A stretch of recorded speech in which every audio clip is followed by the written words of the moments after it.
You're watching AARP Pennsylvania, Fraudwatch and You, sponsored by AARP Pennsylvania.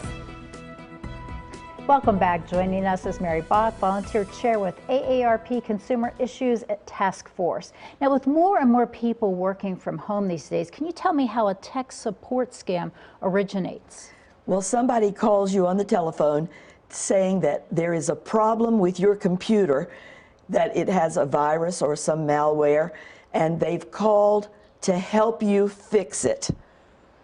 But Sonny, or the problem is then, Deborah, that Microsoft has estimated that more than 3 million people have fallen for this tech support scam annually, and that they lose about $1.5 billion to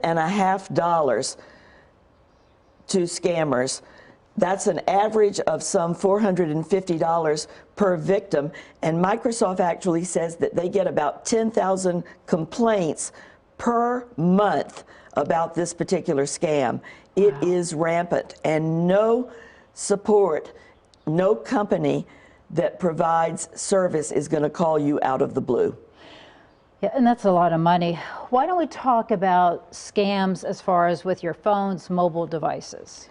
Well, phones have made life easier in lots of ways, but you should really be aware that when you're standing in line somewhere or you're sitting in a coffee shop waiting for a friend to come and you've got time on your hands, you definitely should not use your phone to access any of your financial statements, any kind of credit card information. You should not order something online using a credit card, because the hackers can access your information. If you are using public Wi-Fi, it is just that, public.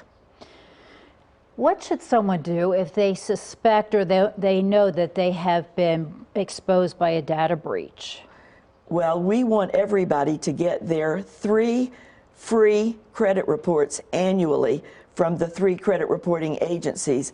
Under the Fair Credit Reporting Act, which is a federal law, you are entitled to those credit reports every year. But because of COVID-19 and the pandemic, the law changed temporarily, and you are now allowed to access your credit reports weekly through April of 2022. We also want people to freeze their credit reports. Freezing your credit report is the best way to protect your identity. Yeah, and I never knew that. That's very interesting.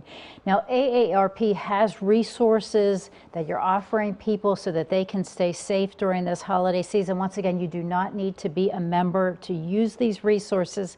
Why don't you tell us about them? And they're all certainly free of charge, and they're for people of all ages. We want people to go to our website, aarp.org/fraudwatchnetwork. We also want people to get text alerts bi-weekly on their smartphones by texting the letters FWN to the number 50757. You will receive free email alerts or free texts with the latest frauds and scams that everybody needs to be educated about. Oh, and that is so reassuring. Thank you so much, Mary. Now let's check in with Sonny Diamond to see what viewer questions have come in. Sonny. Hey, thanks, Deborah. David, here's a popular question. Why am I getting so many annoying robocalls? Are these calls even legal? Yes, we all get them, Sonny. And why do we get them? Well, because they work for potential scammers for pennies. Scam artists can call millions of people. Even if they victimize 1% of these callers, they're making tons of money. Because of spoofing technology, scammers actually mask their telephone numbers. They could even make it appear as if it's a local number down the street from you. And are they legal? Many are. For example, the Federal Trade Commission, the Federal Communications Commission, the FCC, allows them for informational and non-commercial purposes.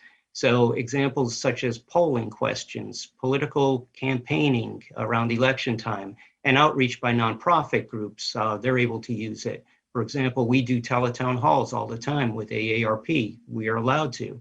Your dentist can call you with an appointment reminder. An airline can call you about a flight delay.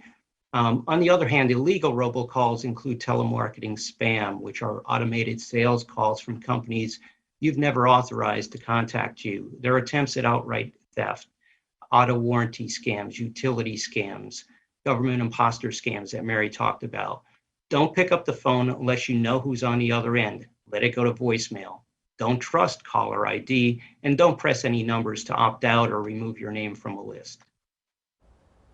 David, this viewer asks, what are some tips I can use to keep my identity safe? So we have several. First of all, don't click on any pop-ups, no matter how enticing they might be, especially during the holidays. Don't use public Wi-Fi to transact business. It's fine to get a weather report or a sports score update. Back up your data on your computer. Make sure your devices are operating with the latest software updates. If you suspect fraudulent activity, as Mary suggested, put a freeze on your credit with the 3 major credit reporting agencies. Change passwords often on a regular basis, and prune your online accounts. Some of us have accounts that we've opened and only used once, so they all contain different passwords. Speaking of passwords, we need to upgrade the quality of our passwords, create strong and unique ones. Don't use the same password on multiple sites. And the longer and more random the password, the more effort that's required to hack it. Finally, use a passphrase such as, "My dog likes orange treats," where the O in dog and the O in orange might be the number 0. This viewer has a question about working from home. I notice a lot of jobs now being listed. It's the opportunity to work from home, so should I be skeptical? Yes, you really should. So real jobs don't come at a cost. Many times some of these scammers ask you to pay something up front for something that never materializes. So we say trust your gut. If the job is too good to be true, it likely is. If a job pays a lot for little amount of work, that should raise your inner skeptic. If there's glaring grammar or spelling errors, or the employer communicates poorly, that should be a red flag. If they require upfront fees, we never want to have anybody pay to get a job. If somebody seems overly eager to hire you and hasn't done a reference check or no background check on your experience, be careful of certain keywords such as quick money, unlimited earning potential. So research the company. If there's little information on the internet about the company, that could be a warning sign. So 2 places to look: the Better Business Bureau and the Federal Trade Commission. They're great resources to report online job scams. Questions? Back to you, Deborah. Okay, thank you, Sonny. Mary, thank you so much for being with us. Lots of information about scams. What is your final message? If it sounds too good to be true, it probably is, and that's such good common sense information. Remember your inner red flags. Okay, thank you for all that information. And for more information, go to aarp.org/fraudwatch network or call the AARP Fraudwatch Network helpline at 1-877-908-3360 or text the letters FWN to 50757 to receive bi-weekly alerts from AARP Fraudwatch Network. We want to thank you for watching, and we want to hope you stay safe this holiday season.